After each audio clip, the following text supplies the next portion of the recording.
ኪዳነ ምሕረት ደጅ ሄዶ ያፈረ ማን ነው ወገኖቼ?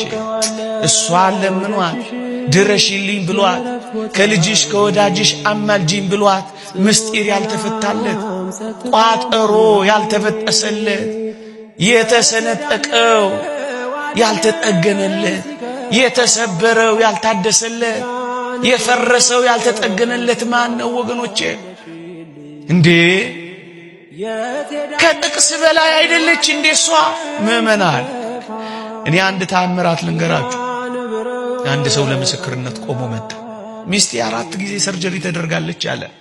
እጢ ለአራተኛው ሰርጀሪ ሆስፒታል ስንገባ 20 ሺህ ብር አምጣሉኝ አለ። 20 ሺህ ብር መስጠት አያቅተኝም አለ። እኔ ግን ንግግሬ የተወደድሽ ኪዳነ ምሕረት ይቺን ሚስቴን እባክሽ ከዚህ በላይ ሰርጀሪ አትሰራ እባክሽ አንቺ ፍቻት እያልኩ ሆስፒታል ውስጥ እመቤታችንን ማናገር ጀመርኳል።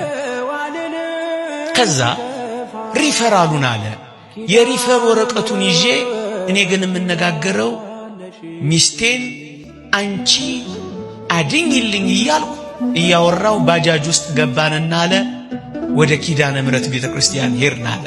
በሸክም ነው ያለችው አለ።